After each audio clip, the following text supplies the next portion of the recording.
여러분 덕혜옹주를 아십니까? 1912년 5월 25일 고종의 마지막 달로 태어납니다. 그때 고종의 나이가 60세였습니다. 고종의 늦둥이 그래서 그 딸을 무척이나 사랑했다고 기록들은 말합니다. 그러나 나라를 잃어버린 터라 고종의 마지막 딸이자 조선의 마지막 공주인 덕혜옹주는 강제로 일본으로 유학길에 오릅니다. 그해 나이 14세였습니다. 그는 일본의 왕족의 일가와 정략적으로 결혼을 하게 됩니다. 그때부터 그에게 생긴 정신적인 질환들이 그를 더욱 괴롭히게 됩니다. 해방 후 그는 강제로 또 이혼을 당합니다. 사위는 그의 정신질환이 문제였다고 말합니다. 얼마 뒤 그의 몸을 통해서 태어난 딸이 또한 의문의 죽음을 당합니다. 그리고 어릴 적 자신이 살던 곳 창덕궁으로 거처를 옮긴 뒤 일본 생활 가운데 얻은 몽유병이라는 병명을 갖고 살다가 1989년 4월 21일로 생을 마감합니다. 떠나기 전 그의 정신이 잠시 돌아왔을 때 그가 끄적끄적거리면서 남긴 글들이 있는데 그 글들 가운데 제 눈에 딱 들어왔던 그 문구가 있는데 살고 싶어요 라고 하는 문구를 발견할 수가 있었습니다. 그의 삶은 나라를 잃어버린 민족의 서름보다 왕의 자녀로 태어나서 마지막 나라의 기운이 저물어가는 가운데 받아들일 수밖에 없었던 삶의 무게를 조선의 덕혜옹주를 통해서 생각해 볼 수 있었습니다.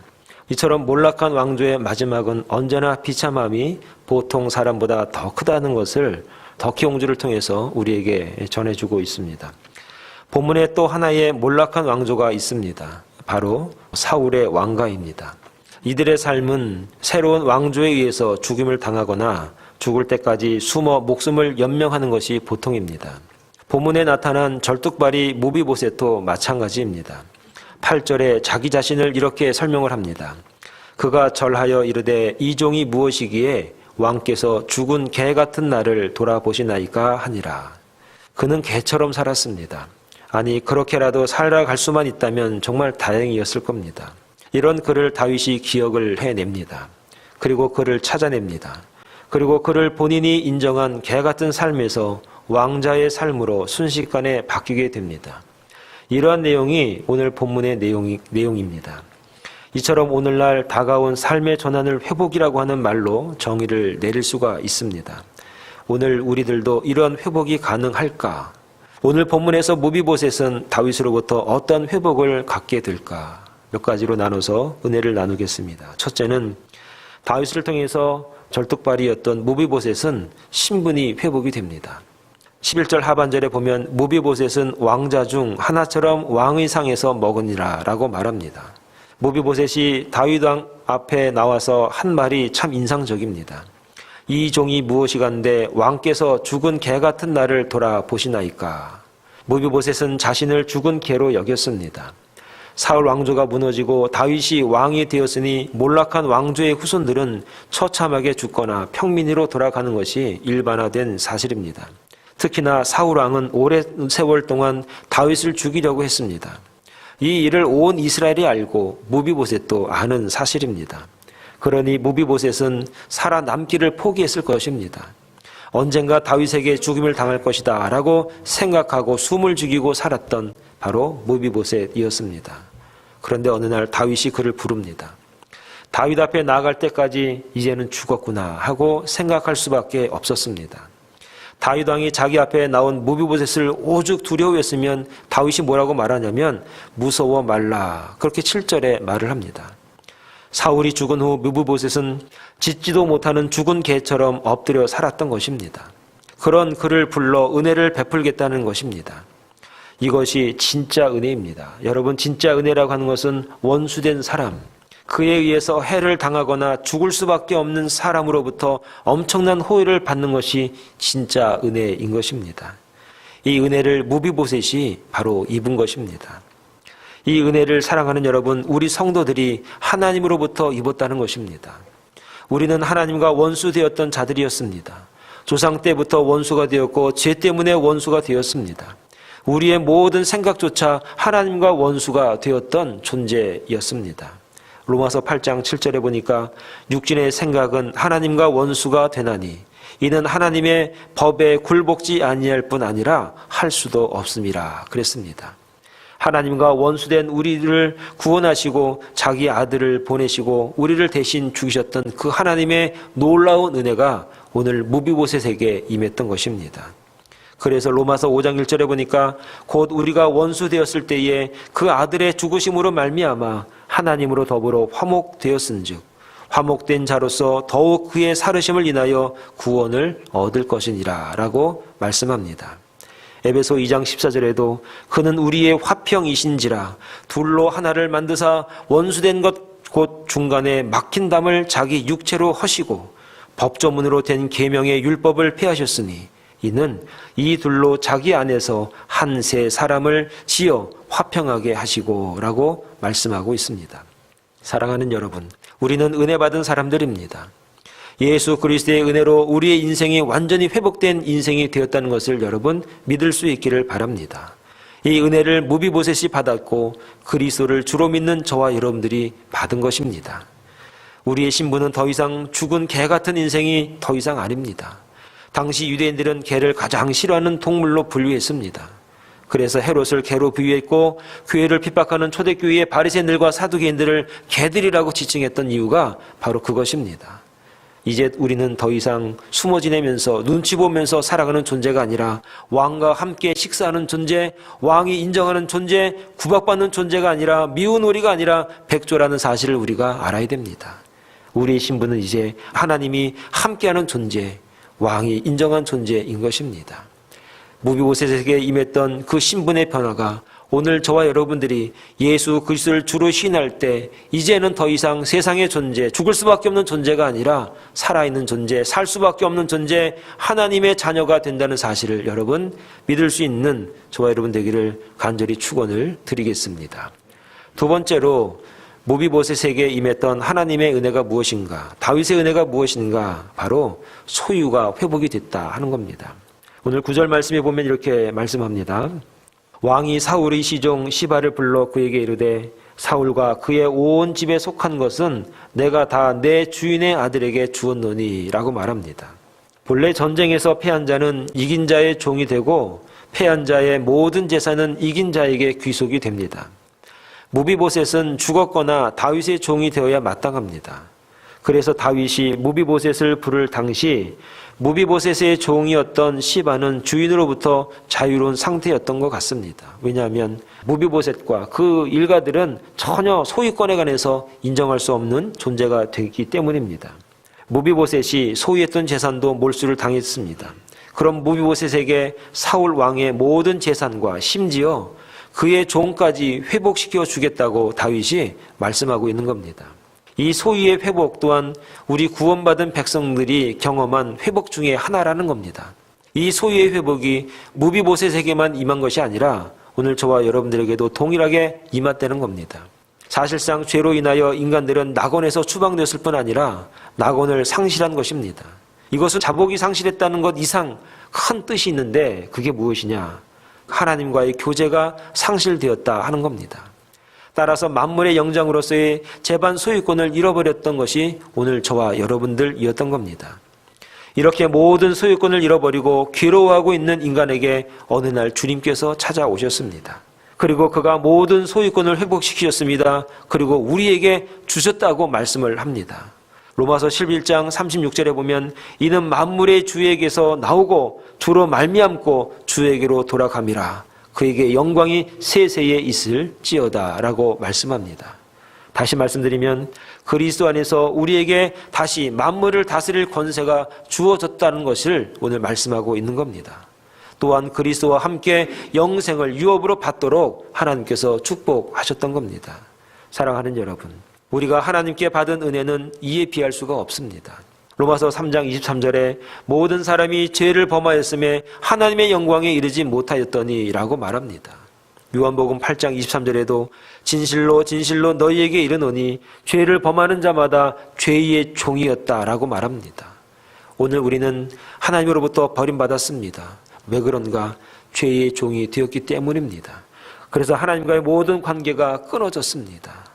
그러나 예수 그리스도의 죽음으로 말미암아 그 관계가 회복이 되었다면 이것은 우리에게 어떤 의미를 주고 있는 것입니까? 사도 바울도 하나님께 감사하리로다. 너희가 본래 죄의 종이었더니 너희에게 전하여 준 바 교훈의 본을 마음으로 순종하여 죄에게서 해방되어 이제 의의 종이 되었다라고 말합니다. 여기서 말하고 있는 너희에게 전하여 준 바 교훈의 본이 무엇입니까? 하나님의 말씀이요, 예수 그리스도의 죽음이요, 십자가의 교훈이 오늘 우리에게 준 바 되었는데 그것이 죄로부터 해방이 되어서 이제는 죄의 종이 아니다라고 말하는 것입니다. 사랑하는 여러분, 이제 우리는 죄에서 해방되었을 뿐 아니라 하나님의 자녀가 되었다는 이 회복의 은혜가 오늘 우리에게 주어진 겁니다. 그리고 하나님의 재산을 상속받는 자의 자리에 이르게 됐습니다. 로마서 8장 15절에 보니까 너희는 다시 무서워하는 종의 영역을 받지 아니하였고 양자의 영역을 받았으므로 아바 아버지라 부르짖는 자니라. 성령이 친히 우리 영으로 더불어 우리가 하나님의 자녀인 것을 증거하시느니라. 우리가 하나님의 자녀가 된 것을 성령께서 증거하신다고 말씀합니다.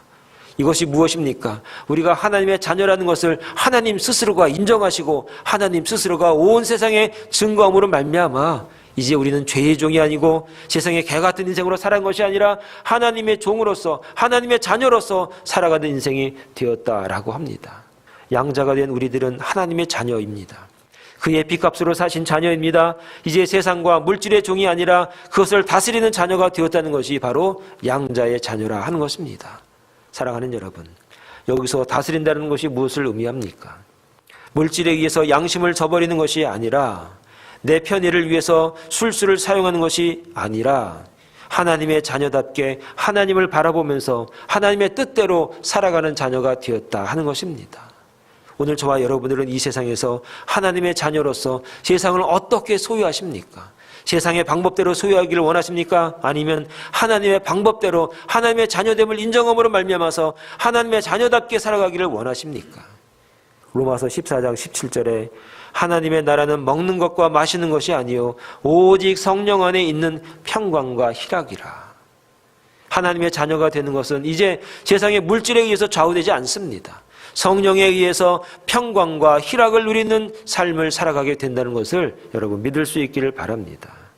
이로써 그리스도를 섬기는 자는 하나님을 기쁘시게 하며 사람에게도 칭찬을 받느니라. 오늘 저와 여러분들이 하나님의 자녀가 됨을 여러분 기뻐하시기 바랍니다. 하나님이 기뻐하십니다. 그리고 사람들도 우리들의 이 모습을 바라보면서 칭찬을 하게 되는 겁니다. 그러므로 우리가 화평의 일과 서로 덕을 세우는 일을 힘쓰니라. 이 땅에 이제 그리스도인으로서의 삶을 살아가는 모습은 어떤 모습입니까? 화평의 일과 서로 덕을 세우는 일에 힘쓰면서 진정으로 그리스도의 소유가 무엇인지 깨달는 삶을 살아가게 된다 하는 것입니다. 그래서 하나님의 자녀가 되는 사람은 기뻐합니다. 평화합니다. 그리고 서로 덕을 세우기 위해서 힘쓰고 노력하는 인생을 살아가게 되더라 하는 것입니다. 오늘 이 은혜가 무비보셋에게 임하게 되었습니다. 오늘 이 은혜가 저와 여러분들에게 임한다는 사실을 믿고 하나님과 더불어 화평하고 세상과 더불어 화평하고 덕을 세운 일에 힘쓰는 자들 될 수 있기를 간절히 축원을 드리겠습니다. 마지막으로 처소가 회복이 됩니다. 13절의 말씀에 보면 이렇게 기록하고 있습니다. 무비보셋이 항상 왕의 상에서 먹음으로 예루살렘의 산이라 그는 두 발을 다 절더라 라고 말합니다. 무비보셋은 처소가 이제 회복이 되었습니다. 그 스스로가 말했던 것처럼 죽은 개의 모습처럼 그가 살았습니다. 그런데 이제 무비보셋의 처소가 회복이 됩니다. 그리고 항상 왕과 함께 식사를 합니다. 이것은 그가 원래 누렸던 것입니다. 원래 아버지 요나단이 있을 때, 할아버지 사울이 있을 때 그가 누렸던 인생이었습니다. 왕가의 몰락으로 잃어버렸던 삶이 회복이 된 것입니다. 이것은 단지 다윗과 요나단의 약속으로 인해서 무비보셋에게 주어진 행운이라고 말하기에는 너무나 큰, 너무나 일방적인 은혜라는 겁니다. 물론 다윗은 사울이 사위였으며 요나단으로는 천한 매부지간이었습니다. 이러한 것들이 무비보셋에게 그러한 큰 회복을 주었다고 보기에는 너무나 일방적이고 너무나 큰 은혜가 무비보셋에게 임했다는 것입니다. 이렇게 하지 않더라도 누가 뭘 할 사람이 없습니다. 이렇게 그를 회복시키지 않더라고 하더라도 다윗에게 누가 뭘 할 사람 아무도 없습니다. 오늘 우리에게 하나님이 은혜를 주시지 않아도 누가 뭘 할 사람 세상에 아무도 없습니다. 그러나 일방적으로 하나님께서 원사이드하게 우리에게 다가오셔서 은혜를 주신 것입니다. 오늘 이 말씀을 통해서 앞으로 다윗 가문의 혈통을 통해 오실 예수 그리스도의 대속의 은혜가 우리를 이 땅에서 천국의 삶을 바라보게 한다는 것입니다. 우리의 죄로 인해서 잃어버렸던 우리의 에덴이 회복될 것이라는 그런 말씀입니다. 하나님과 함께 살아갈 수 있다고 하는 그런 가능성과 은혜가 오늘 다윗으로부터 오늘 우리가 발견할 수 있는 것입니다. 중요한 것은 이 땅에서 하나님과 얼마나 함께하는 삶을 살고 있느냐가 그게 중요한 문제입니다. 함께하는 사람은 모든 것을 공유합니다. 하나님과 함께하는 사람은 재산도 공유하고 시간도 공유하고 일도 공유하고 모든 것들을 하나님과 공유한다는 것을 우리가 너무나 잘 압니다. 성경에는 하나님과 함께한 사람들의 복된 삶이 많이 언급이 되어 있습니다. 창세기 5장 24절에 보니까 이렇게 말합니다. 에녹이 하나님과 동행하더니 하나님이 그를 데려가심으로 세상에 있지 아니하였더라. 하나님과 동행했던 에녹은 어떻게 하나님 옆에 갔냐면은 하나님이 그를 데려가셨다 그렇게 말합니다. 그가 죽음으로 말미암아 죽음을 통해서 죽은 뒤에 하나님이 그를 데려가셨다 그러지 않고 하나님과 동행했던 에녹은 어느 날 갑자기 하나님이 그를 데려가셨습니다. 사랑하는 여러분, 이 땅에 사는 사람들이 가장 두렵고 가장 고민스러운 게 무엇인가? 죽음 아닙니까? 죽음. 죽음이 두렵지 않다면 왜 병원에 가십니까? 죽음이 두렵지 않다면 왜 치료받으십니까? 죽음이 두렵지 않다면 왜 우리가 여러 가지 공포 때문에 우리가 힘들고 어려워하십니까? 죽음이라고 하는 것은 영원히 우리에게 두려움의 존재입니다. 그러나 하나님과 동행했던 에녹은 죽음을 보지 않고 하나님께서 데려가셨습니다. 사랑하는 여러분, 하나님이 우리의 처소를 회복해 주십니다. 어떻게 회복하십니까? 죽음의 공포를 넘어서 하나님의 나라를 사모하고 하나님의 나라를 바라보는 그런 은혜를 우리에게 허락하십니다. 하나님과 동행하는 사람에게. 창세기 6장 9절에는 노아의 사적은 이러하니라. 노아는 의인이요 당세의 완전한 자라. 그가 하나님과 동행하였으며. 노아가 완전했다라고 하는 그런 말을 어떻게 들을 수가 있습니까? 의인이란 말을 어떻게 들을 수가 있겠습니까? 그가 죄가 없습니까? 그가 세상에 살면서 나쁜 짓 하지 않았습니까? 근데 의인이라는 말을 그가 듣습니다. 왜 그렇습니까? 하나님과 동행하였기 때문입니다. 하나님과 함께 살아갔기 때문입니다. 하나님이 늘 함께 있는 인생이 그의 인생이었기 때문에 저 사람 의인이야, 하나님과 동행하는 사람이야 라고 말한 것입니다.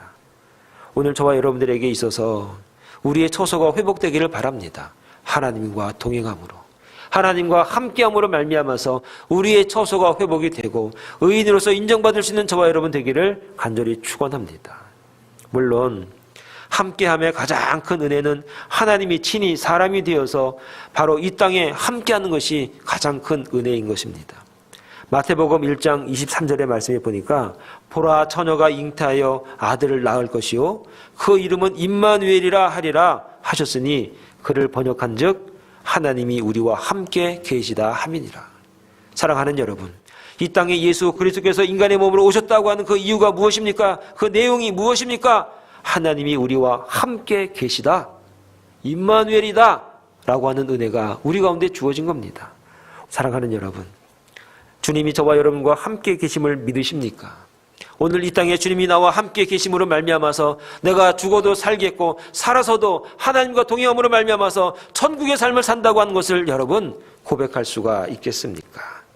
그러므로 너희가 가서 모든 족속으로 제자를 삼아 아버지와 아들과 성령의 이름으로 세례를 주고 내가 너희에게 분부한 모든 것을 가르쳐 지키게 하라. 볼지어다 내가 세상 끝날까지 너희와 항상 함께 있으리라. 우리의 신분의 변화, 우리의 삶의 변화, 그것은 바로 하나님과 함께하는 삶으로 말미암아 가능하다는 것을 여러분 믿을 수 있길 바랍니다. 그렇다면 부활하신 주님은 우리와 어떻게 함께 하실까?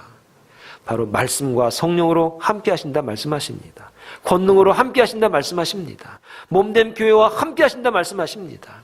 사도행전 1장 8절에 보니까 성령이 너희에게 임하시면 너희가 권능을 받고 예루살렘과 온 유대와 사마리아 땅끝까지 이르러 내 증인이 되리라. 사랑하는 여러분, 이 땅에 살아가면서 주의 말씀을 증거하는 삶을 살기를 소원하십니까?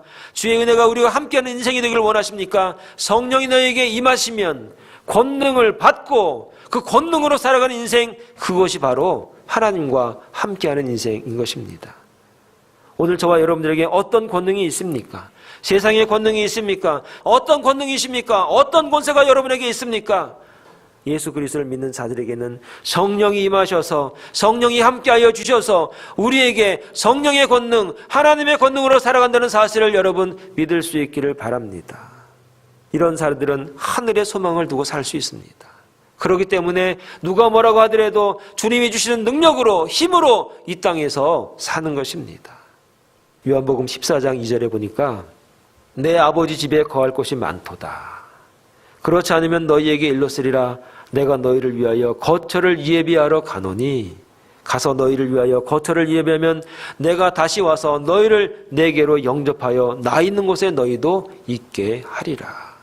이 땅에 사는 동안 우리에게 여러 가지 어려움과 고난이 다가오지만 주의 권능으로 사는 사람들은 하늘의 영광을 바라보면서 하늘의 소망을 두면서 이 땅에서 믿음으로 오늘도 살아가게 되는 것입니다. 계시록에 보니까 계시록 21장 1절에 보니까 그곳을 갖다가 새 하늘과 새 땅이다 라고 말씀합니다. 사랑하는 여러분, 하나님은 다윗을 통해서 무비보셋에게 회복의 은혜를 주었습니다. 우리의 신분이 회복이 되었습니다. 하나님의 자녀입니다. 하나님이 함께하는 자입니다. 이것을 믿으십니까? 기도하겠습니다.